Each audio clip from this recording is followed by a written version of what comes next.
¿Qué tal? Buenas noches. Sean ustedes bienvenidos a este espacio de conversación de nombre Punto de Fuga. Bueno, hoy para mí es un gran día. Nuestro invitado es un ser humano donde se combinan dos cosas muy poco usuales de que se mezclen en la vida. Una gran calidad humana, una gran educación y una gran inteligencia. Y aparte, es mi paisano, eh, el señor Carlos Almada. ¿Cómo está, mi querido señor? Feliz de estar aquí, maestro Quintanilla. Feliz de estar aquí, muy generoso, excesivo No, en maestro, sus palabras. vayamos al grano porque tenemos 15 minutos para platicar de una gran historia. Vamos, vamos. Escribiste un libro que se llama Samurai. Sí. En ese libro, Samurai, narras la protección que la embajada japonesa y el embajador japonés le dio a la familia de Madero en la decena trágica. El libro es estilo espléndido con la crueldad de ese momento, la decena trágica, maestro. ¿De dónde vino todo esto? Y cuéntame sobre esta crueldad de la decena trágica. Fueron los 10 días más terribles de la historia de la Ciudad de México después de 1521.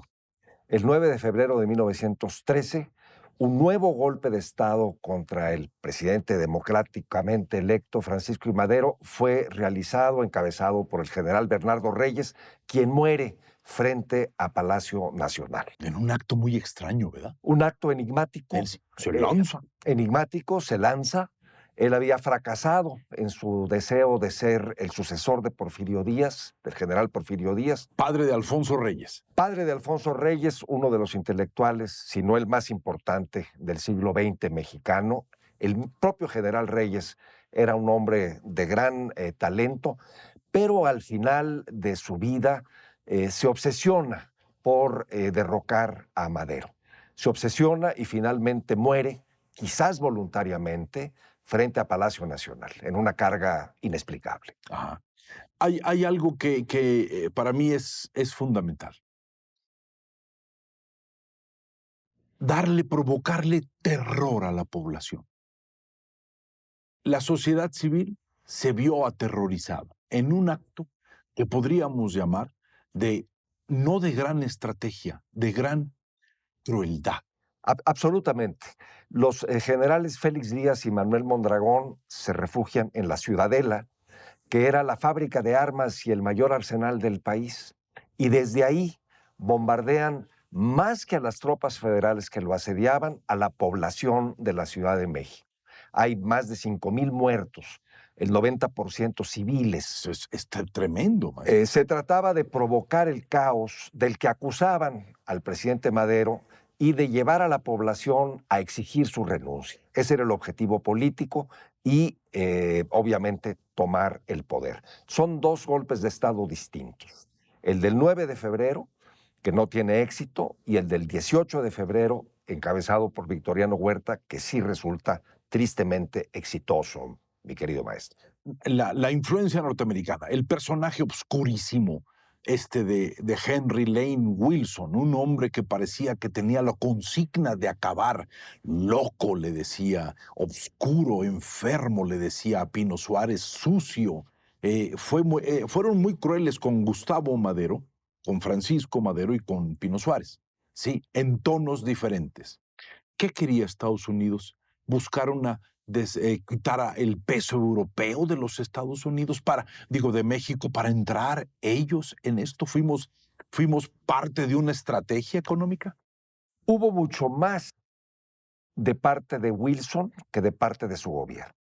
Él falsea sistemáticamente la situación, el embajador Henry Lane Wilson, que era el único embajador acreditado con ese título precisamente en la Ciudad de México, y presiona de la manera más fuerte posible a Madero, amenaza una y otra vez con una intervención militar norteamericana para la que no estaba autorizado. Sí tenía instrucciones de presionar, pero no al grado que lo hizo. Lo hizo por animadversión, pero lo hizo también porque tenía intereses económicos personales. Y eso está demostrado por investigaciones muy serias. Mi querido Carlos, y la gran historia que narras, la historia humanística que lleva ese gran libro que se llama Samurai. El 9 de febrero, lo primero que hace el embajador de Japón, Kumaichi Horiguchi, Kumaichi, yo le decía Komaichi, Kumaichi. Perdón por mi desconocimiento de la lengua nipona, maestro. que es el mío también, lo primero que hace cuando se entera del golpe de Estado es ir con su esposa al castillo de Chapultepec a confortar a la señora Sara Pérez de Madero. Por la tarde, los padres del presidente, que habían sido personajes importantísimos en la economía del país, una de las familias más connotadas del norte, sino de toda la República, se presentan a la Embajada de Japón, en lo que hoy es la Plaza Río de Janeiro, y son asilados. Los padres, la esposa, las hermanas y 30 o 40 personas más.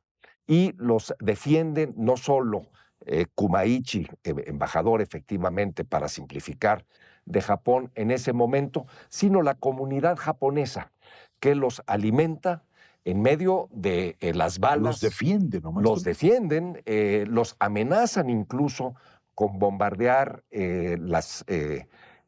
esta residencia, la embajada, y desde ahí ven, por cierto, los padres del presidente, su propia casa incendiada, a unas cuantas cuadras de la embajada de Japón. Y efectivamente hay una demostración de honor, de solidaridad, pues muy encomiable. Hay una frase en tu libro que creo que es una frase muy bella, que es una metáfora, es un alcance poético, donde se habla de un pájaro herido que busca protección en tu casa debe ser cuidado por ti mismo. Que esas son las ideas de Komaichi. Sí, es un viejo adagio japonés, Raúl, que él asume como un principio fundamental. No se puede matar al pájaro que llega a casa propia. Y el 19 de febrero de 1913, ante los rumores de que van a bombardear a la Embajada de Japón, ya realizado el golpe de Estado de Victoriano Huerta, Kumaichi va a Palacio Nacional, se presenta ante Huerta, le exige que se clarifiquen, de una manera muy educada, pero es una exigencia, que se clarifiquen los rumores de este bombardeo y también le explica por qué lo está haciendo. Y lo explica en función de ese adagio japonés. E incluso le dice, si usted o su familia mañana llegan a mi casa y necesitan asilo, se los daré. Esa es una gran idea, ¿sí? Gran idea que no creo que haya conmovido a este hombre que tenía otros intereses y otra psicología peculiar. Pero este gran sentido de protección, este gran acto, maestro, ¿por qué se fue al olvido, mi querido Carlos? Porque se quedó en el olvido. Se quedó en Lo está rescatando del olvido con este libro. Sí, se diluyó durante más de 70 años, Raúl.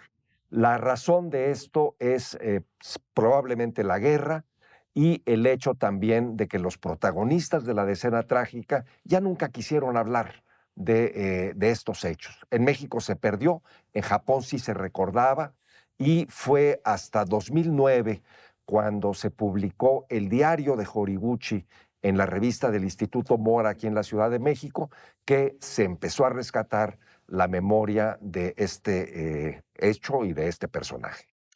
Carlos, tu presencia frente a los emperadores de Japón es algo supremo. 2 emperadores. El emperador es mucho más alto que un rey, porque así es en la connotación, son diferentes culturas. El emperador es una gran connotación casi sagrada. Viene de Dios, pues, del Dios, es el Dios viviente.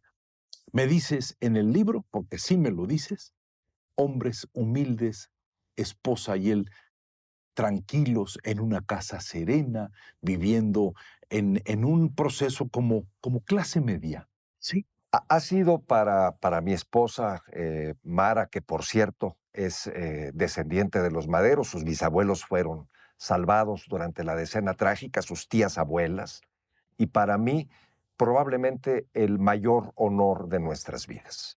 Nos llenamos de humildad y de respeto frente a las figuras excepcionales de sus majestades los emperadores de Japón, que nos trataron con una gentileza extraordinaria. Y con una sencillez. Sencillez. Viviendo con sencillez, no haciendo ninguna ostentación.